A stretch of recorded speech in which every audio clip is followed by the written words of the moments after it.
Hi guys. So today we are reviewing American Murder: The Family Next Door. Want to say off the top that we make jokes on this podcast. We try to be funny, but we take this seriously, and we know this is a real thing that happened to real people. And we want to say off the top that our hearts go out to the real people that are victims of this crime and other crimes. So, yeah. If anyone that you know or you yourself are dealing with abuse or are feeling unsafe with your partner, or even just have some questions about what something that happened, you can go to thehotline.org, www.thehotline.org. It's the National Domestic Violence Hotline. And if you need to call, it's going to be 800-799-SAFE, which is 800-799-7233.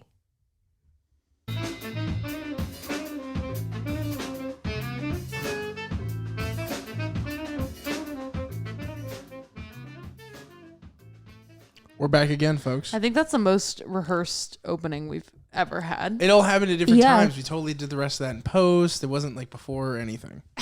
Correct. Right, sure. That's not the most rehearsed we had. We definitely had more rehearsed. This is just the most important. Yeah. Yeah, this is the one we're agree. most serious about here. So, who are we? We're Crosscut Cinema Pod. We're a podcast. We're Crosscut Cinnamon Buns. We're Crosscut Cephalopod. We're Crosscut Cinema. We're a podcast. That's what we do. Usually about movies, and this is kind of a movie, but we're talking about something. It's definitely different. A movie. Yeah, it's a movie. It's just also a documentary. Yeah, we've never done a documentary. Mm-mm. So yeah, if you guys like this, we'll do more. And I feel like this is a very important first documentary to do. Yeah.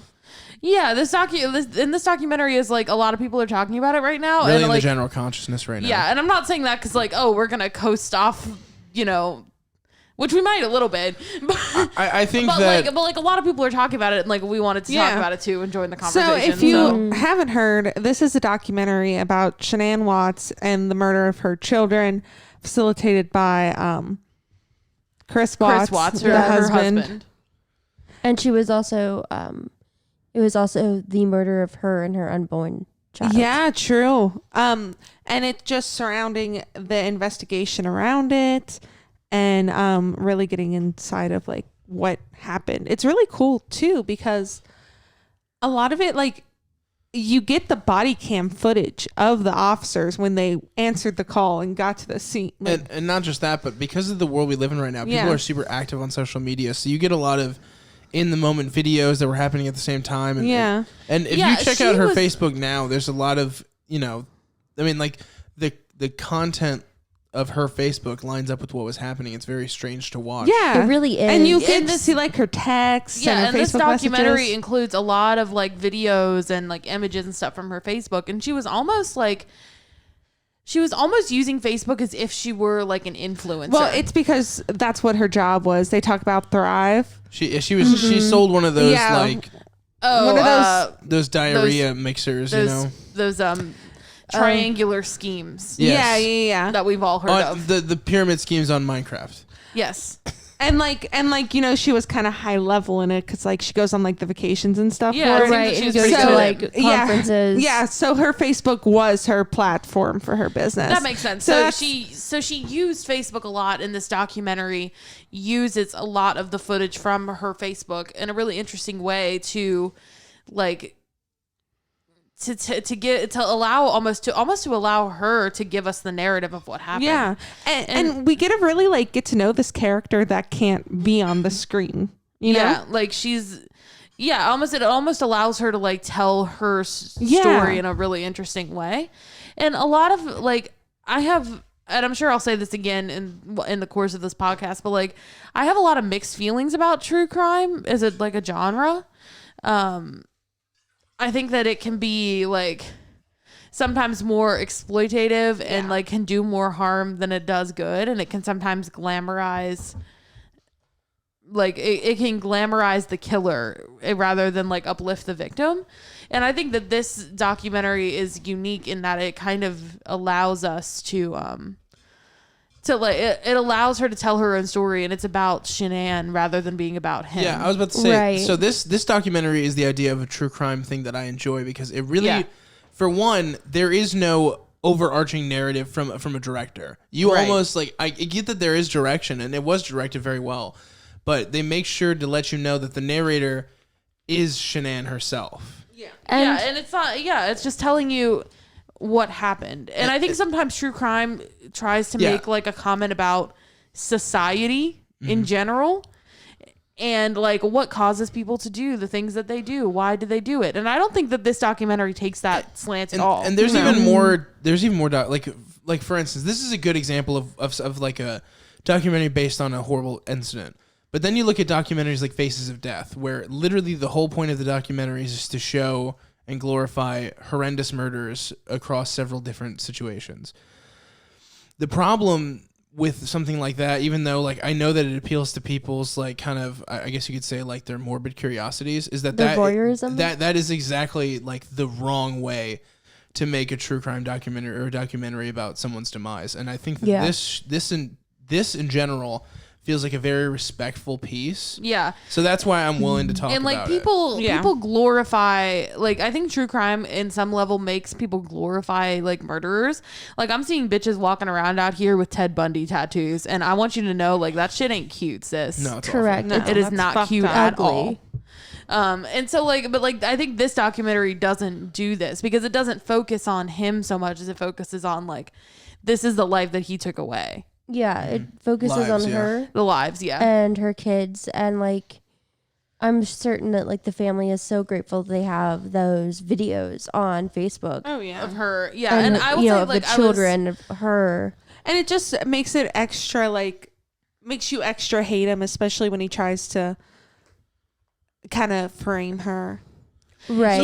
So I want to let's go over the course of events and talk about him in order. Oh, I want to say too before we do that, before we started this, I was looking up like how the family sort of perceived this documentary, and from what I can tell from like the quick articles I read really quick before we started, it seems that they actually really are happy with the way the documentary turned out, and they were consulted throughout the process. Good. That makes me feel really good about it. And that they think that this is like a good way to share her story. Like I think that there was I was reading one that had like a quote from her brother that he's like, telling people that they should watch this.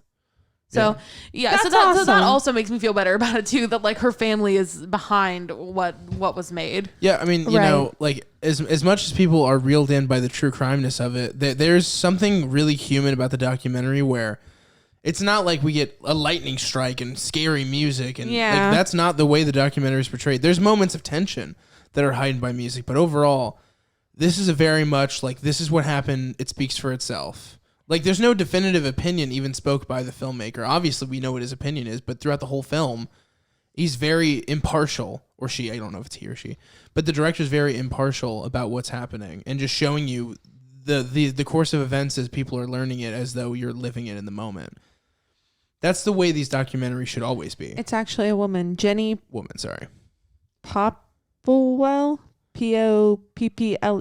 it was really well done. Well. It really was. Yes. Shout out to you, Jenny. And it's a little early, but like especially considering what kind of award season it's been, I think that this is a movie that like I usually don't vote for like a true crime thing to like win an Academy Award, but this one is so significant because it's caught the attention of so many people. Yeah, and I feel like this is in a good way. Yeah, and I think I feel like this is gonna set a good standard out there for how this should be done. I agree. Also, I think that it can, like this one can kind of feel like, I don't know, it's sort of like, even though your life may look perfect, it's okay to ask for help if things aren't right. Yeah. And like, if someone in your family or a loved one or a coworker, whatever, like, even if they seem to have the perfect life, if something doesn't feel right with their husband or it's whatever, okay to check on your friends and be nosy. Right. I mean, you should watch out for your friends. Yeah.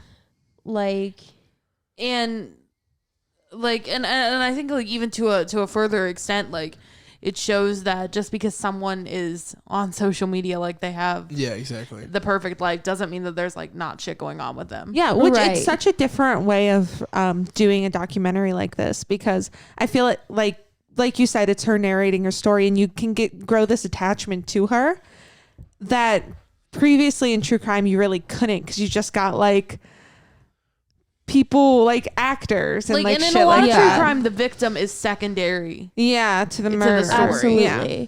And that's not how it should be at all. And they used her message as well, and I feel like they used it pretty respectfully too. Yeah, I mean, they didn't really get into like stuff that shouldn't have been talked about too much. And I think everything, I know that a lot of people have said the messages were intrusive. I think it's incredibly important to understand the mental state of both people at the time in which they're feuding, and it draws an easier picture than, guy randomly snaps and does this. Clearly this was not random. It was not in the moment. He had been problematic for a minute. Yes. And something was fucking wrong. Yeah. Right. And I think the texts are like the only thing that shows that. Yeah, especially before recently what surfaced over the past couple days is he wrote a letter. I was going to read it in prep, but then we ended up filming this episode sooner than we planned on. But he states how long he premeditated this. Like, this was premeditated while she was gone. Right, yeah. And you don't get to see that, because even in this documentary, you're left without the actual truth. He doesn't ever fully tell the truth of the situation until this letter too. But I think we need to go in order of events now. Yeah, sorry. Yeah, so let's I just want to come back to the text the message. movie. Yeah. I just want to come back to the text messages really quickly. Okay. I think another reason that they are so important is if you are watching this and you're like, oh God, like,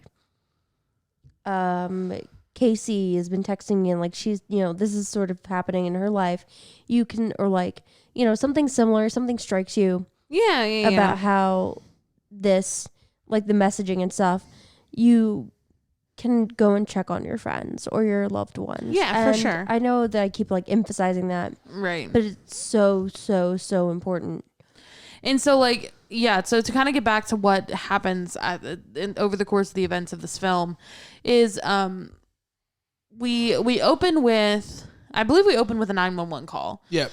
Which is Shanann's friend saying that, I dropped her off last night. Her car is still in the driveway. She had a doctor's appointment today. I haven't heard from her.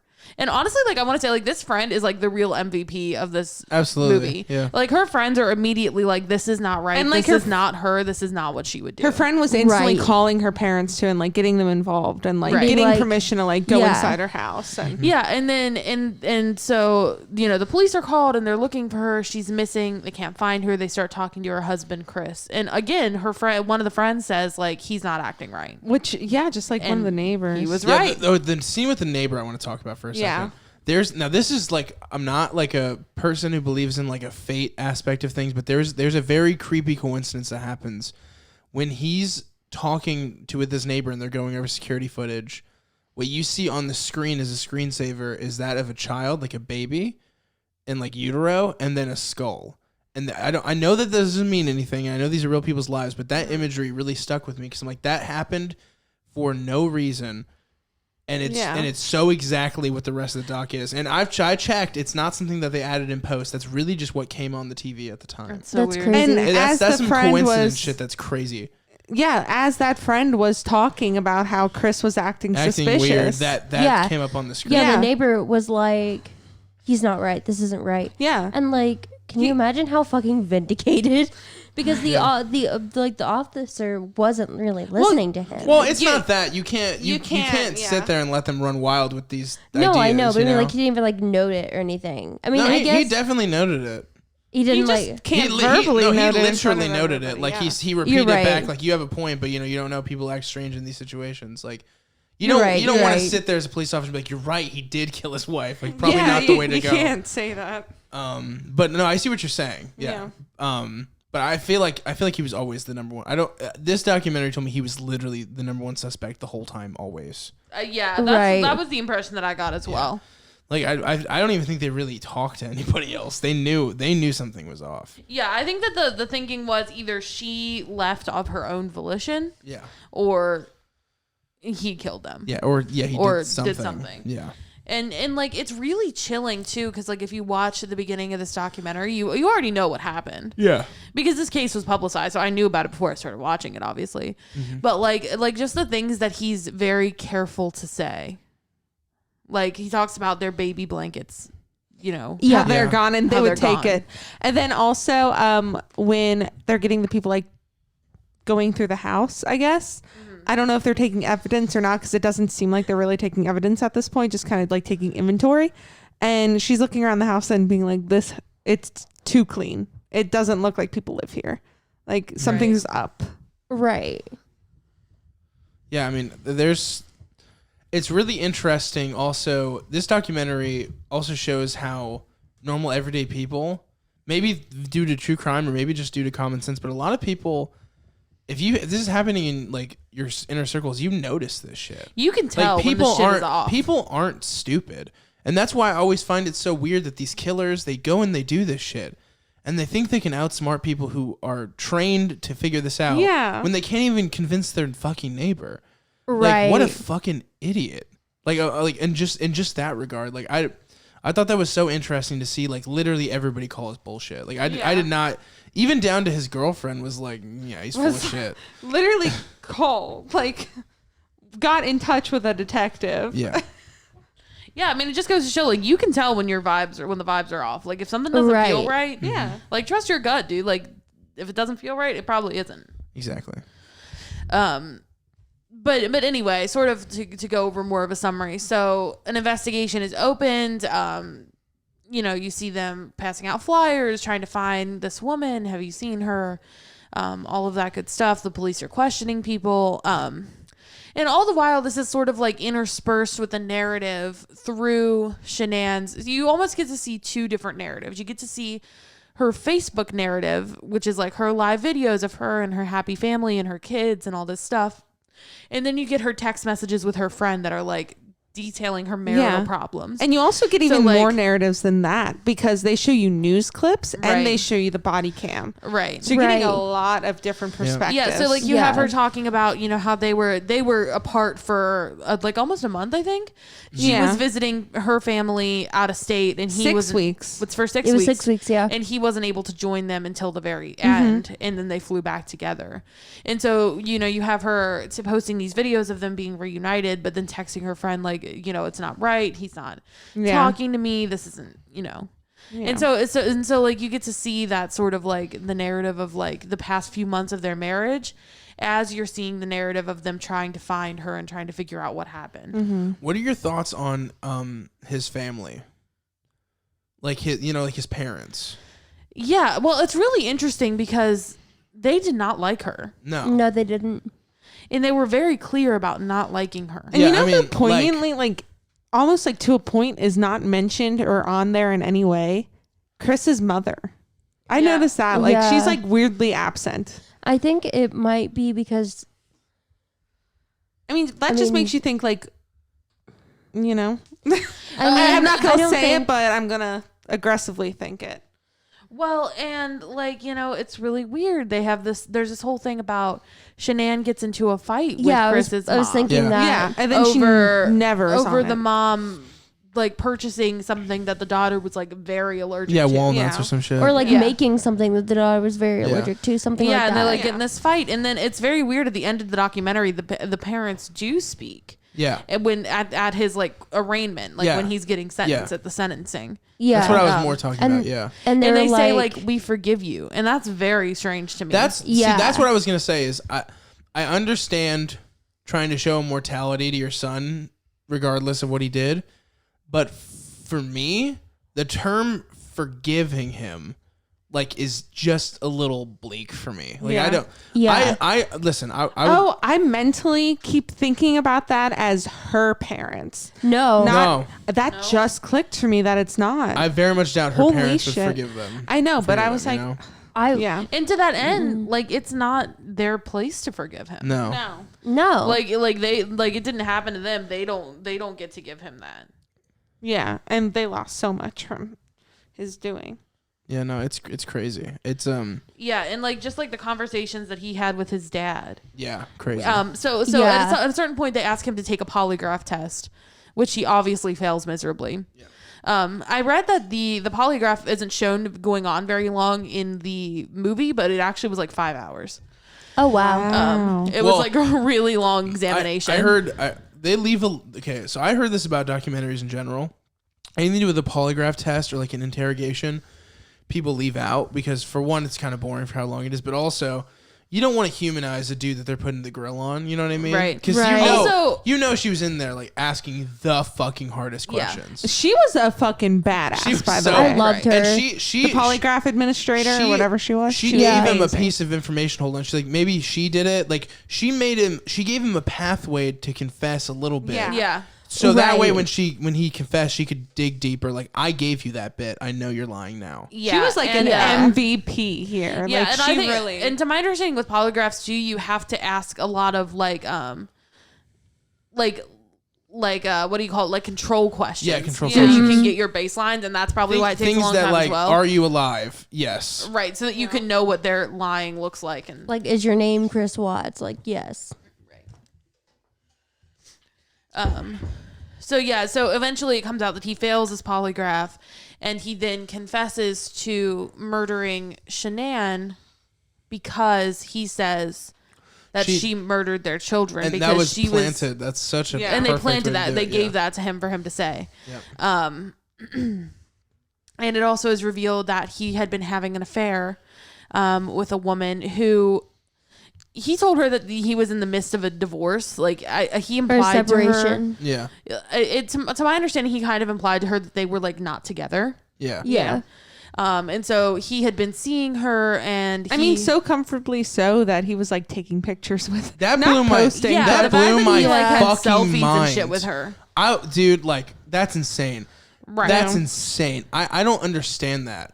Because usually when dudes are cheating, they're like really slimy and hidey about it. They're like, please don't tell my girlfriend that I'm cheating on them. But like he was just like, we're going snowboarding. Let's take pictures.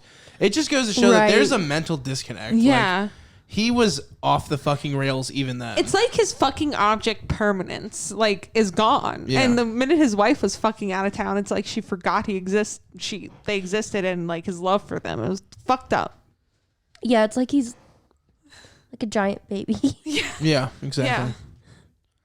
Like, Yeah. It's so weird too, because like it's just showing like he's so fucking average looking guy, like such an average like job, nothing special about this man, you know? Nothing that would make you think, oh, he killed his family. Right.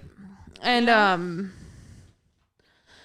so you know, the girlfriend kind of comes forward and starts to, you know, kind of let the police in on what their relationship was, and how they had sort of talked about like starting a life together.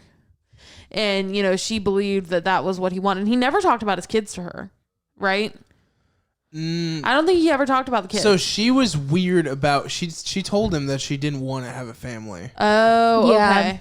So, which I think is a part of his motivations. Yes. Yeah. And Yeah. to him, he saw, like, I think, and so he ends up confessing to killing her. And to him, I think his reasoning is that he didn't see any other way out that he could start this life with his new person while still having them. And it's really bizarre. I mean, obviously, like, that is not logical thinking whatsoever. No. right. Yeah, it's really strange. He's just like, well, I don't want to be doing this anymore, so. I think, Right. I think the kid thing also comes out of selfishness. Like, he doesn't want to even be a dad who's separated. He just wanted, like, complete freedoms. Like, he didn't want to Right. have like, any sort of attachments. And, like, you can do that. You Well, can literally, like... When you have a child, you're responsible. You can't just... like, except for, like, child support, like, he could just not do visitations and stuff. Well, like the family said at the Well, ending, here's the thing, though, like... he could have just left her, and instead Right. he took her Yeah. possibilities. No, definitely. But what I was saying is like, it seems like he comes from a background where like you can't be like a deadbeat dad at all. So he was like, well, if someone just randomly, if my family just disappeared, it's not on me, so no one's gonna judge me. Something that I was thinking about too a lot is I read also that, you know, they were sort of experiencing some financial issues before she started the job that she was having, and it seems like she kind of came to success with that very quickly. Mm-hmm. And he was no longer that sole earner, and I think they had filed for bankruptcy as well. So they were having some financial issues, and it's really interesting, like that in combination with the fact that their relationship started when, like, Shanann talks about her issues. I think she had, what illness did she have? Lupus. Yeah. She talks about having lupus and how she went through a time when she was like very ill, and that was the time when she and Chris got together. Mm-hmm. And then it seems to me, like, to my understanding, you know, her health improved. She got this job. He was failing his duty in his mind to provide.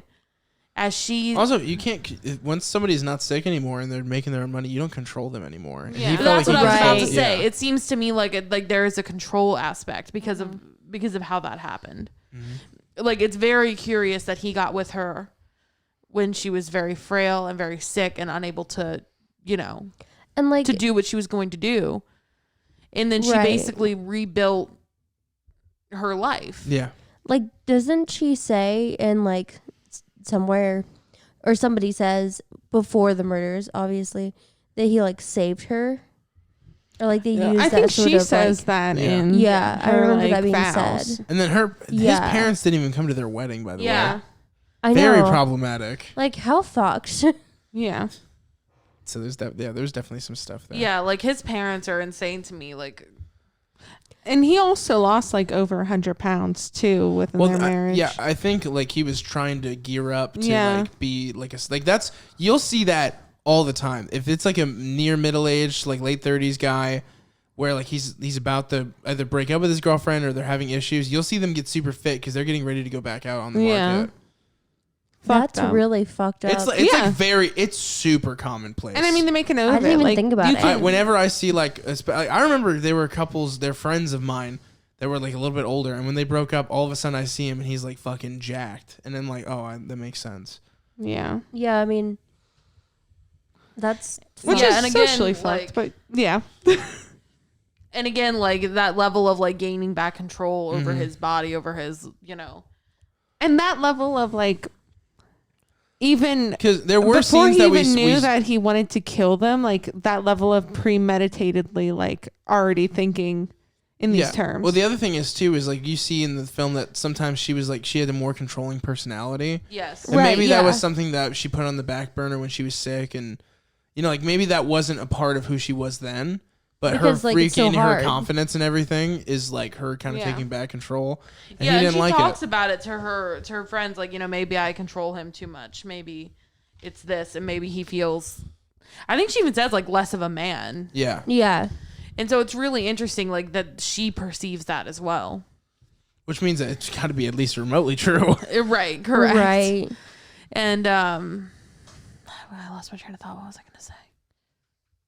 I don't fucking know. I lost it. I had it and then it was gone. It was gone like that.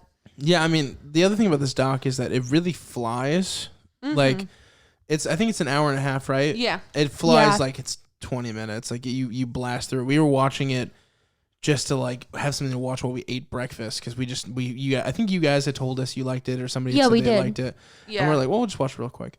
Yeah, me and Bridget sat down and we were like, oh, we're going to eat lunch and watch this. Yeah, exactly. Yeah. That's what's so interesting and so effective about like these Netflix documentaries in general. There's a lot of them that have been doing this, but this one's really great because it has a real message. Mm-hmm. And I swear it's snuck in on so many people that when you go on your Facebook, there's always somebody who's reposting something about it. Yeah. I saw the and other it was day. really like effective emotionally. Like there were points when I cried for sure. For sure. I also cried. For sure. I didn't cry, but I felt really, especially in the moments where they would show like the guy being a real dad, you know, like or at least like the efforts of a dad, and then you realize what had happened. The "My Daddy Is My Hero" song, dude, I can't. But the thing is that what's really interesting with the documentary is that there's so many documentaries or documentarians who would have taken this and used that emotional manipulation point, but for this documentary, it was about building the background of the characters or the people, I should say. Yeah, and we're already so enmeshed in like the way that their lives are documented. Mm-hmm. And and like this documentary really, I keep talking about like how much it is Shanann's story because it shows you. Like there's a time when she was talking about like how, you know, how she was in a really bad marriage previously, and like, you know, she like before she met Chris, and you know, she had her health struggles, and she decided that like she wanted to own her own house, and she did that. And you really like understand who she is. Yeah. And absolutely. you can just tell how much she loves her kids. Yeah. And so that's what like really was upsetting. Mm-hmm. And how just in tune with it she was too, and how like she didn't even care if like, I mean, obviously she cared if like Chris was like mistreating her, but she just really did not want it to affect her kids, whatever was going on with them. And also just like you can tell that she really loved and cared about him and wanted their relationship to work. Like she tried so hard. Mm-hmm. You feel her struggle. You really do.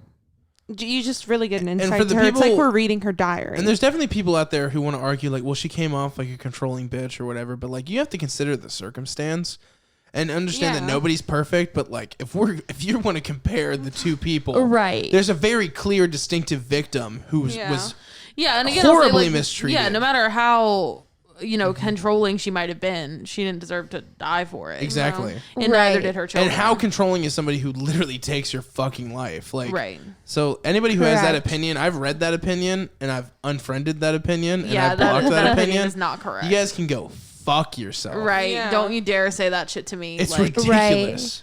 Like, what kind of victim blaming bullshit is that, you know? And then people want to blame, like, the gender paradigm. Like, well, if this happened to a man, nobody would care. Fuck you. I would care. I think everybody here would care. Yeah, and regardless of that, fuck all that. The fucking babies. Like, these children. 3 little babies. You cannot argue their innocence in this. Who's the name of that lady who killed her kid? You know what I'm talking about? Casey Anthony. Casey Anthony. Yeah. People didn't give Casey Anthony a pass, so I don't know what the fuck we're talking about here. Yeah. So for anybody with that opinion, you can fuck yourself. I just wanted to make that very clear. Because somebody who I kind of respected on Facebook posted that, and I was like, fuck you. Absolutely. Yeah, that's like trash. No, you're trash. Like, shut that shit down immediately. Yeah. Like, he had no right. Like, it's just so upsetting because he could have just fucking left. Absolutely. Exactly. He could have just left in the night. Yeah. Even. He could have left with his fucking girlfriend and they could have went and had a horrible life with each other instead of what happened. And I mean, here. I don't think that she's to blame. No, I'm not blaming her. I'm saying he would make her life horrible. Oh, okay. Anybody who's selfish enough to murder his family is going to make your life horrible. Yeah. I mean, you're right, yeah. No, if you're a rebound, regardless, it doesn't matter. He's going to make your life fucking terrible. I misunderstood what you're saying. I was like, hold on a minute. Yeah, like, it was so I don't like her nor dislike her. She's such a non-effect in this story because she didn't have anything to do with it. I can't form an opinion on somebody who pretty much wasn't in the doc, but also is 0% responsible for anything that happened. And the part that she was in the doc, she was being very unproblematic and just helping as much as she could. She was like, hey, this is what happened. Like, this is what I'm hearing. Yeah. Which you got to give her props for. Yeah. I mean, that takes a lot to like put yourself out there and be like, I'm the other woman. Yeah, and I've heard that she's trying to like get a name change and stuff. Like people have like been you gotta imagine her life has just been completely uprooted by this whole thing. I mean, it's gotta have really fucked shit up. Right, and that's why I think because I've heard that opinion, like, well, fuck her so much. That's so crazy to me. I know it's insane. Like she really did nothing. She was being so unproblematic. She just came to help out. It makes you question. She was being manipulated herself. Yeah. You always hear about how woke people are now, right? And then then you hear that and you're like, clearly fucking not, because and like even if she knew, she still didn't do anything. She still didn't do it. Yeah. Like unless you can prove to me right now she helped premeditate a murder. If you can't prove that to me, it's innocent until proven guilty. Yeah. I don't know anything about her. She dated a bad dude. That's about it. We all. Yeah, seriously, haven't we all? Yeah. You're talking about me, right? No. I was like, wait, what? But no, like, you know, it's sad that she's going to feel the effects of doing the right thing. Yeah. And she's getting kind of punished for doing the right thing. Yeah. And it makes me very upset for her. And it just keeps this culture alive of like, don't step up. Right. You know? And like, again, the case. Like victim blaming, because she in many ways is also a victim of this. Yeah. Yeah. Yeah. Like, imagine how fucking traumatizing that would be. Like, I can't. Well, not even just the discovery, but the backlash from the news and stuff. I mean, the discovery is one thing. For me, if I had found out that a girl that I was dating did that, I wouldn't so much feel traumatized for myself, but other people. Yeah. So I'm not. Exactly. So that concern isn't where it is. It's where all of a sudden you were involved with somebody who did something completely separate from you, and as a result, you're fucking hazed insanely. Yeah. Yeah. I mean, like, to have to change your name. It's pretty ridiculous. So crazy. Yeah. And again, it goes to show like how much this affects everyone. And now he's serving what, 4 life sentences or whatever. I think something like that. So like one for each life. Yeah. I highly doubt that he would ever like get paroled or anything like that. No, I would be shocked. You can't be paroled from a multiple life sentence anyway. Like, even if you have one, it's possible. Oh yeah, but that's there's true. more than one. Yeah, exactly. That's a good point. Because the way the law works is if you have a life sentence, you're paroled, and then you get another life sentence, you can't parole the second time. Oh, okay. So since you have multiple stacked, you can't just get out of it because you have another life sentence. Right, that makes sense. It's all bookwork and paperwork. What's up? And he actually, the multiple counts of first-degree murder as part of a plea deal with the death penalty removed from sentencing. That's how they came about that. So he just gets. And I believe I've read that he's been like corresponding with somebody who's writing a book or something, or somebody did write a book about him. Maybe, I don't know. I think I've read some stuff, but I don't want to get into it because I haven't read enough. That's fucking. Right. If it's a real book from his perspective, that's just blood money, and I have no interest in supporting it. Same. So fuck him. It's just his. And to me, it seems like he's like a narcissistic, controlling person, and you're just like literally feeding into that by like allowing him to. Right. And just like, why? That's exactly the kind of true crime I don't want to read. Yeah. Same. No one wants to read OJ's book if I would have done it, which I actually, I had read pieces of that for like a show at one point, and that book is insane. Yes. Yeah, like he makes up an imaginary friend, and this whole thing. And basically, the whole book is OJ's attempt to humanize himself, and it does not work. I mean, and I worry that when people write books with back and forth from the killer like that, especially after post-mortem of like this big documentary, like you're trying to do something now that everything's hot, and you're trying to do it with that killer and that person, you're just a fucking snake. Like, I absolutely. you. Like, there are so many different people that you could be corresponding with and like talking to who are in jail and didn't do the thing. Exactly. Yeah. And you're gonna go and you're gonna tell the story of this fucker? Like, no, we already heard the perspectives we needed to hear on. We're good. Like, right. We don't. And the documentary was so straightforward. Like, the thing is like you know the story and you got a good idea of what's gonna happen. But at no point is it like so directively like this guy's the fucking devil. They just lay out the facts, and that's the conclusion you come to because he is. Right. Like, there's no manipulation to make you feel a certain way. His actions make you know what kind of a fucking shithole he is. And it doesn't like glamorize his actions the way that like a lot of true crime stuff does. Like, we don't need reenactments and shit in this. And like, you watch a documentary about Ted Bundy, they talk about him like he is a genius. Right. Not just that, but you have like and he's like this, like the picture of charisma. You got the Zac Efron movie, and I met Zac Efron while he was doing that movie, and he was a douche to me. Sorry, Zach, but you were. It's true. But maybe he was method acting. Maybe. Because he was a total douche. He came in with this dog he got like that day, and he's like, I'm going to buy this dog food. And he was like vaping in my store. And I'm like, what is wrong with you? And ignoring That's me. insane to me. I'm like, get out of here. Well, yeah, I don't think Ted Bundy vaped, so probably. Probably not. Maybe not the method acting's out the window here. But yeah, because they shot that near where we all live. Fun fact. I didn't know that. Yep. If I ever watch that movie again, they shot that probably like 3 blocks from your guys' apartment. I'm not kidding. A lot of movies are shot in the city, actually. Because of the tax break, on baby. the Kentucky side, it was Covington.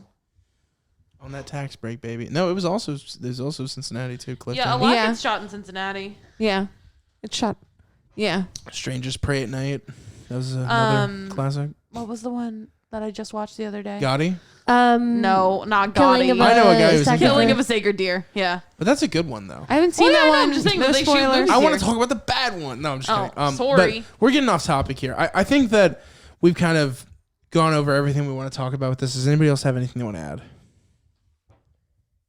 I don't think so. Yeah, I mean, I think this was a really good documentary, and normally, and well, I mean, always I take true crime. You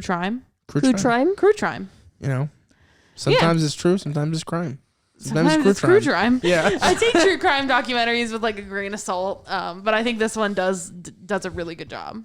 Yeah, and I think the part of the reason we're doing this is we just want to urge people to watch it. So yeah, I just thought it was really good. And there's not a whole lot of like post documentary conversations online. I think that a lot of people want to hear and talk about what happened in a respectful way, and I think that this podcast is going to be a good venue for them to listen to after they've seen. Yeah, and that's what we want to do. Like, this was a lot more serious a podcast than we've ever. Like, we're trying to do yucks, but at the end of the day, like, we wanted to talk about this because of how impactful it was. Yeah. Yeah, absolutely. Like, it's just, it can be so, when you're looking at someone's life on social media, it can be so, like, mesmerizing because you can build up this image of yourself, the perfect family, the perfect kids, whatever. But it's so important to remember that these people have struggles as well, and like their lives aren't perfect no matter how much it might seem, and to like, you know, keep an eye out for your friends and family and yourself. Yeah, and it really shows you in a very humanizing way, like we've said, what happened to these people. Absolutely. And I feel like it's so important to support work that focuses on the victim rather than the killer. Yeah.